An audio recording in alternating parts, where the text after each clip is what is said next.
This channel has been getting a lot of attention over the last few months, and I am delighted to see so many new faces take part in discussion about historical topics in the comments section. I tried to reply to every comment if I can, but sometimes I do notice that the same questions come up multiple times, so I figured I'd make this video to answer some of your most popular questions. Now we will begin with the most asked question by far, which is, how does a fully armoured knight go to the toilet in armour? I find this question quite funny because, as a reenactor, the answer is very simple, but I will answer it as comprehensively as I can. Firstly, as far as I am aware, there is no published contemporary historical source discussing this subject, so we cannot read about what knights actually did in this scenario. But we can use reenactment as a good stepping stone.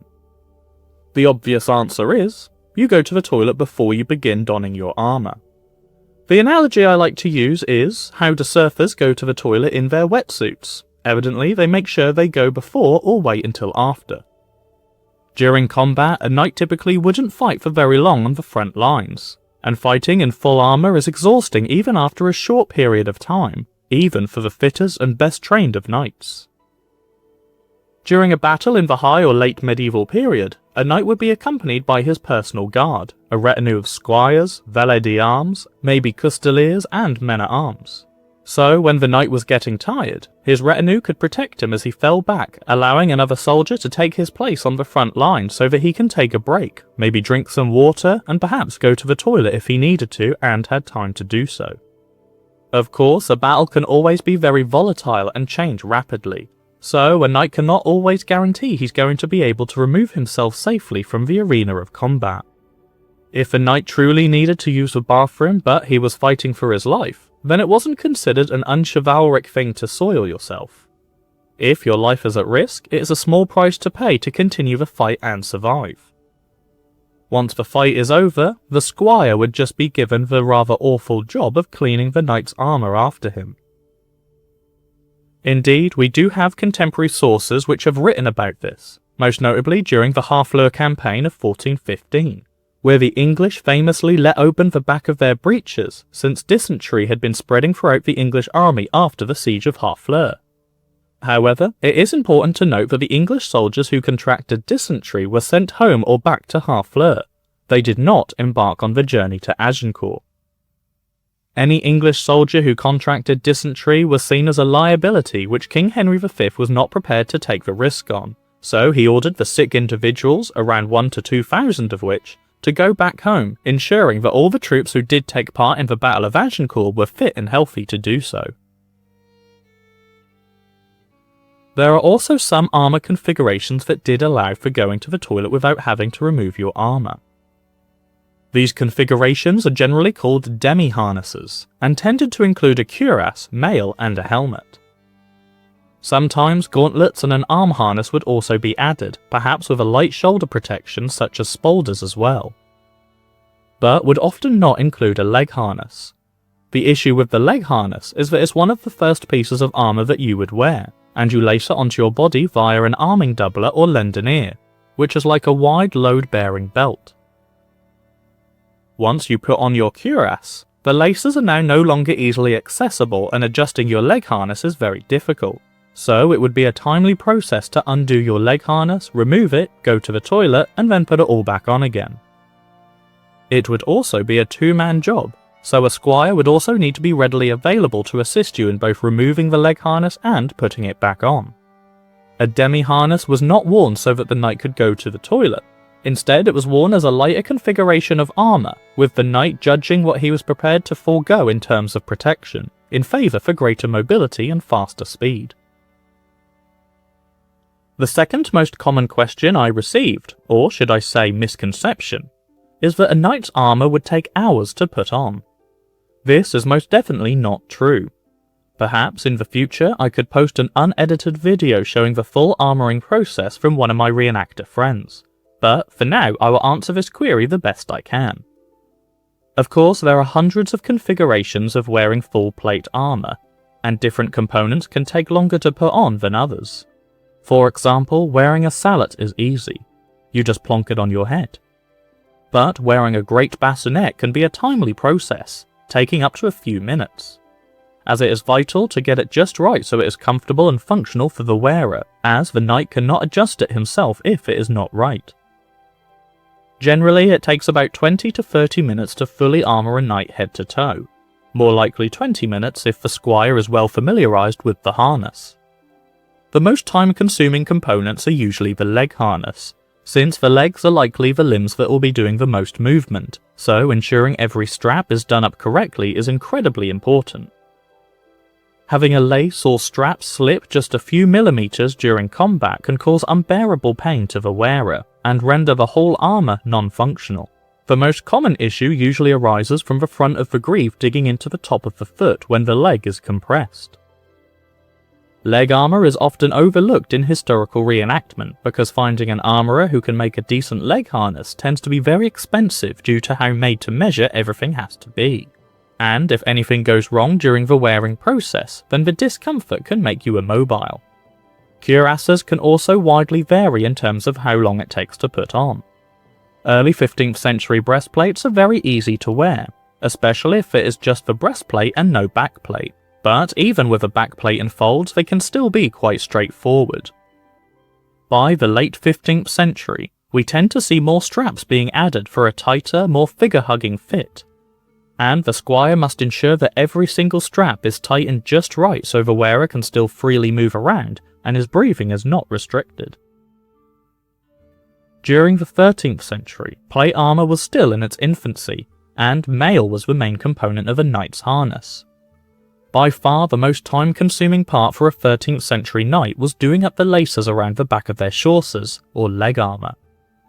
For highly skilled veteran reenactors like my friend Talifer, it takes around 15 to 20 minutes to tie up the chaussures, and the knight would often have to do this stage himself, as he could more easily feel how tight each lace had to be to ensure a tight yet comfortable fit. This now brings me on to the next most common question. How heavy is a full knight's armour? Again, this can range greatly depending on the configuration of the harness. Pauldrons will be heavier than spolders as they are made of larger pieces of metal and cover a wider surface area. A sallet with bever, which was the typical European style, would weigh more than a sallet without a bever, which was the typical English style. Likewise, wearing a shoulder-strapped shield called a targe would also increase the weight of the knight. But generally, if you are including a full leg harness, cuirass, pauldrons, arm harness, gauntlets and a helmet, the average weight would come up to between 20 to 30 kilograms. This would include all the mail underneath.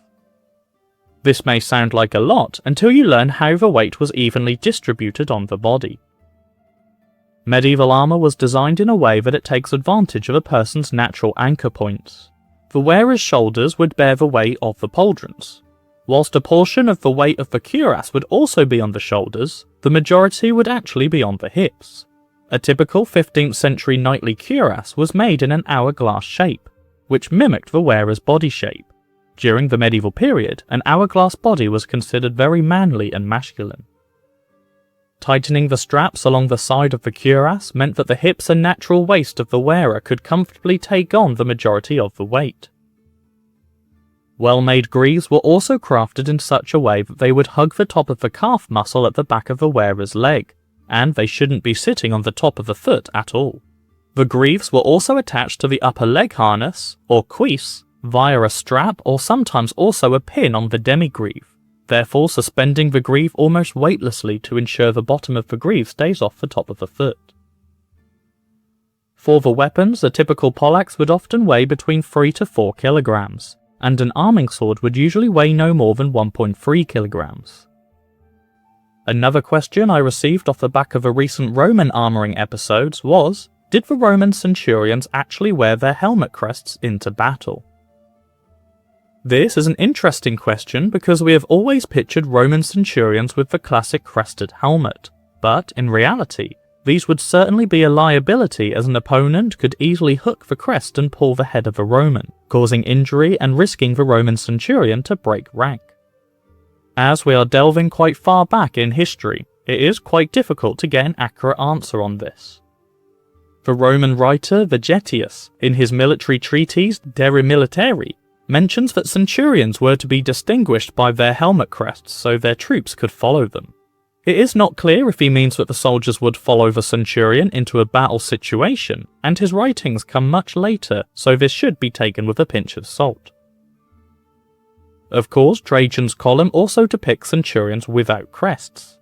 However, Julius Caesar once mentioned in his texts, Commentaries on the Civil War, that his troops were attacked suddenly at the Battle of Dyrrhachium in 48 BC, and the centurions didn't have time to put their insignia on, which may be a reference to their crests, but we can't know for sure. Many Roman helmets have been found on or near known battlefields or areas of conflicts, with crest mounts attached to their helmets, but many of these were cavalry helmets, so they may have served a different purpose. So there's evidence to suggest both, but with more evidence pointing to the Republic period. It is more likely that centurions only wore crests during military parades, but we wanted to show you how a centurion would be armed in all their unique kit, to set them aside from the Roman legionary video we also made. Another popular question is, do you get hot in all that armour? The answer is simply yes. Yes we do. And real knights of the medieval period surely did as well. This is why, as previously mentioned, knights would sometimes choose to wear a lighter configuration of armour to help them maintain a cool temperature for longer. The English typically favoured wearing a mail collar with their sallets rather than a bever, because it allowed the knight to monitor breathing better and cool down. In fact, the name bever comes from the French word bavir, which means to drivel or slaver. The bever was often known to gather sweat from the knight's face, and every now and then the knights would have to open up their bevers to let all the sweat run out. Similarly, this is why we now understand that earlier knights of the 13th century did not wear thick gambesons as we previously thought they did. A thick gambeson would make the knight heat up much quicker, and impeded their ability to fight. So a knight would instead wear an undertunic, which was a long woolen shirt with a dense weave. It was also very durable, so mail could be worn over the top and not rip it to shreds. But it wasn't very thick, since knights were more concerned about life-threatening injuries rather than small cuts or bruises caused by blunt force trauma. So the padding that a gambeson would provide was not required. It is important to remember that a knight's armour would never be 100% protective, so a balance of protection versus mobility must always be taken into consideration. So these were the most common questions I get asked as a historical reenactor and a history YouTuber. If you enjoyed this video and found the information useful, then feel free to ask any questions you like in the comments section, and I will make a follow-up video doing my best to answer them. Remember that I am simply an enthusiast and I am certainly not an expert, so I may not be able to answer everything. But for now, thanks for watching.